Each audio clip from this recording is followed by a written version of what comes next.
Starting this Friday, millions of Americans could be forced out of their homes through eviction or foreclosure. When the coronavirus hit the U.S. this spring, more than 40 million people were suddenly out of work. While Americans tried to get a handle on the virus, Congress included an eviction moratorium in the initial CARES Act. It covered federally subsidized housing. Congress hasn't renewed it yet. Some states also imposed eviction moratoriums, but many are quite limited, and some have already expired, and others will expire soon. While the CARES Act prevented landlords from starting the eviction process for federally subsidized housing, many state moratoriums did not. And according to an evictions research group at Princeton University, that means landlords have been able to file the paperwork, get an eviction hearing, and start serving eviction notices as soon as moratoriums expire this week. Some landlords are even suing state governments, claiming that the eviction freezes are unconstitutional. Between the federal and state protections ending and all the other stresses on households, 20 to 28 million people could be forced from their homes by September. 20 to 28 million. Let me give you some context. That's 3 to 4 times as many people who lost their homes to foreclosure following the last financial crisis, and that took 9 years, not 2 months.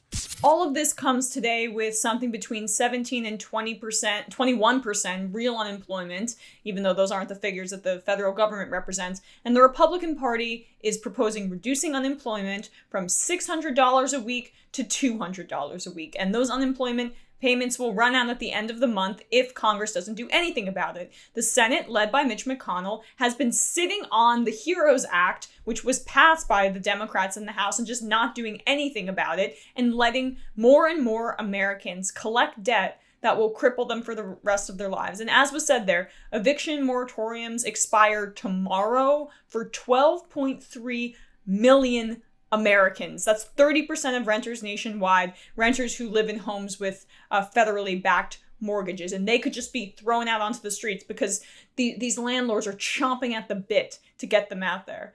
And this is all while coronavirus cases rise. Unemployment claims, I think, are up for the first time in a while. And we're going to have to shut down again, so it's going to get worse. And Mitch McConnell's still sitting pretty, just weighing his options of how to screw the American people over. The Republicans did propose today and ceded on another $1,200 payment for Americans, but the Trump administration is like, no, payroll tax cut, that's what we want. And of course, Republicans are trying to get in more and more tax cuts for the rich. Capital gains tax is something that they're floating, which literally only helps the rich, only. And they got all of the money. Corporations, the stock market, all of the money in the first stimulus payments. And people are feeling the effects, the first stimulus bill I meant.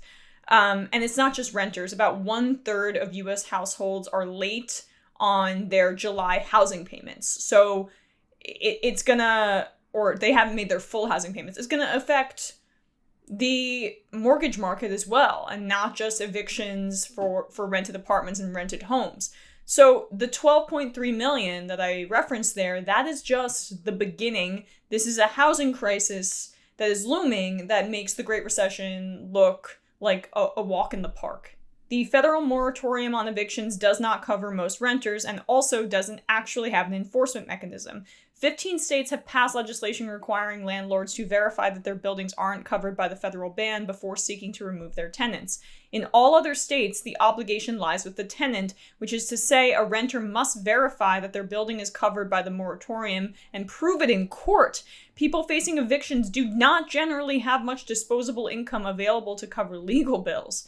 For their part, House Democrats have passed legislation establishing a $100 billion rental assistance program, which, as I mentioned, the Senate is just sitting on, while Senator Elizabeth Warren has proposed expanding the number of households covered by the federal eviction moratorium and extending that ban into March 2021. If no action is taken, up to 28 million Americans could be thrown out of their homes by October, according to Emily Benfer, the chair of the American Bar Association's Task Force Committee on Eviction, and MSNBC said that in the opening clip.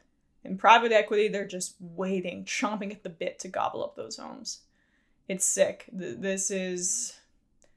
I can't overstate how much of a crisis this is. We're going to have mass homelessness unlike this country's ever seen in the modern era.